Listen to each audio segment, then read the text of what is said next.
Assalamualaikum warahmatullahi wabarakatuh. Yang saya hormati Pak Median Agus Priyadi, SPD MPD, selaku dosen pengampu mata kuliah Dasar-Dasar IPA. Sebelumnya izinkan saya memperkenalkan diri. Saya Jaya Amanda Putri Adira dengan NPM 2213021034 dari kelas A. Saya di sini akan mempresentasikan sistem peredaran darah pada manusia.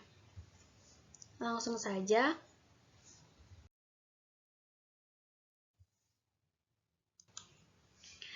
Pada presentasi kali ini, materi yang akan saya bahas yang pertama pengertian sistem peredaran darah, yang kedua organ peredaran darah, yang ketiga sistem peredaran darah, dan yang terakhir gangguan sistem peredaran darah.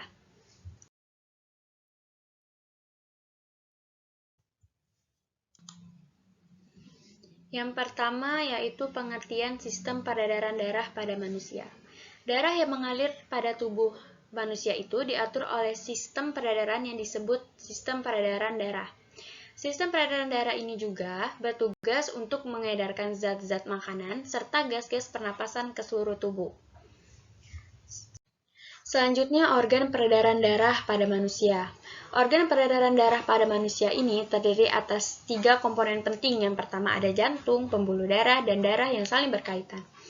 Yang pertama kita bahas adalah jantung. Jantung ini adalah organ manusia pada sistem peredaran darah manusia ini yang berfungsi untuk memompa darah ke seluruh tubuh dan menerima aliran darah itu kembali. Jantung ini merupakan organ berotot yang ukurannya kira-kira sekepalan tangan. Jantung ini terletak di belakang tulang dada dan paru-paru. Jantung pada manusia memiliki 4 ruang. Ruang atas ini disebut dengan serambi kanan dan serambi kiri, dan ruang bawah ini disebut dengan bilik kanan dan bilik kiri. 4 ruang dalam jantung ini dipisahkan oleh katup yang terdiri atas 4 katup juga, yang disebut tricuspid, mitral, paru, dan aorta. Katup ini berfungsi untuk menjaga aliran darah, sehingga aliran darah itu mengalir ke arah yang benar. Setiap katup ini memiliki tutup yang disebut dengan fuse. Pada penutup itu, dia akan membuka dan menutup ketika jantung kita berdetak. Oke, selanjutnya. Yang kedua, pembuluh darah. Pembuluh darah ini berfungsi untuk membawa darah dari jantung ke bagian tubuh lain atau sebaliknya. Dalam pembuluh darah ini ada 3 pembuluh darah utama. Yang pertama ada pembuluh nadi atau arteri, ini gambarnya. Pembuluh darah nadi ini yaitu pembuluh darah yang membawa darah yang kaya akan oksigen keluar dari jantung ke seluruh tubuh. Pada dinding arteri ini, dia memiliki dinding yang elastis sehingga dia dapat menjaga tekanan darah tetap konsisten. Lalu yang kedua ada pembuluh balik atau yang sering disebut pembuluh vena, yaitu pembuluh darah yang membawa darah yang kaya akan karbon dioksida ke seluruh tubuh menuju ke jantung.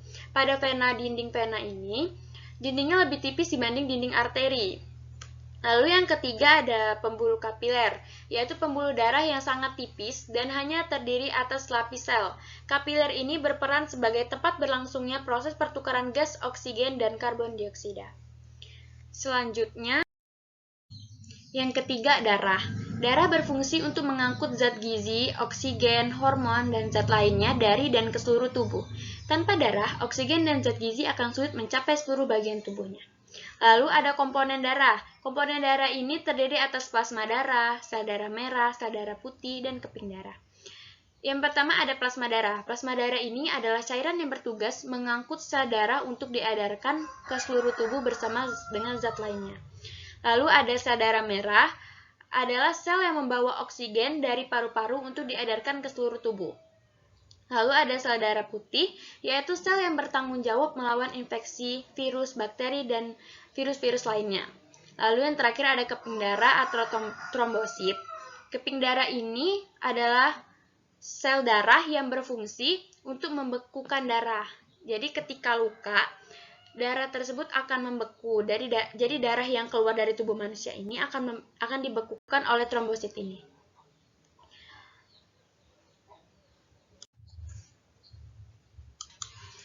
Selanjutnya ada sistem peredaran darah.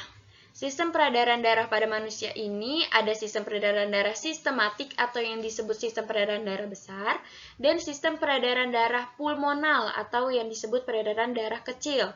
Sistem peredaran darah besar ini disebut sistem peredaran darah besar karena dia mengangkut dari jantung ke seluruh tubuh. Sistem peredaran darah besar ini dimulai ketika darah yang mengandung oksigen di dalam bilik kiri akan dipompa dan mengalir menuju ke seluruh tubuh. Lalu, dia mengalir lagi ke jantung di serambi kanan. Lalu, ada peredaran darah kecil pulmonal. Peredaran darah kecil ini disebut peredaran darah kecil karena hanya dari jantung menuju ke paru-paru saja. Cara kerjanya yaitu dari bilik kanan jantung, dan dimulai ketika darah yang mengandung karbon dioksida ini dipompa dan mengalir menuju ke paru-paru. Dan di paru-paru ini terjadilah pertukaran gas antara karbon dioksida itu menjadi oksigen. Lalu setelah ditukar, dia mengalir lagi sampai ke serambi kiri. Itulah sistem peredaran darah pada manusia. Selanjutnya yang kita akan bahas lagi. Lalu ada gangguan sistem peredaran darah pada manusia. Di sini saya tampilkan beberapa gangguan sistem peredaran darah di manusia ini. Yang pertama ada anemia. Anemia ini terjadi ketika manusia kurangnya sel darah merah dalam tubuhnya. Lalu ada hemofilia. Hemofilia ini terjadi ketika darah manusia sulit membeku atau trombositnya itu terganggu. Lalu yang ketiga ada jantung koroner. Jantung koroner ini bermula ketika tersumbatnya pembuluh arteri jantung oleh lemak dan kolesterol. Berbeda dengan stroke, kalau stroke itu tersumbatnya arteri otak oleh lemak atau kolesterol. Kalau ini kan arteri jantung, kalau stroke itu arteri otak. Lalu yang kelima ada varises. Varises ini terjadi ketika pembuluh balik mengalami pelebaran. Lalu yang keenam ada hipertensi. Hipertensi ini sering disebut darah tinggi, yaitu kondisi tekanan darah di atas 140/90. Dan lebih parahnya lagi, ketika seseorang itu tensinya itu mengalami sampai ke 180/120. Lalu yang ketujuh ada hipotensi atau yang sering kita sebut darah rendah, yaitu kondisi tekanan darah ketika penderita itu mengalami sering pingsan, pusing-pusing, karena otaknya itu tidak menerima darah dalam jumlah yang cukup. Sering terjadi tensinya itu 90/60 atau di bawah itu.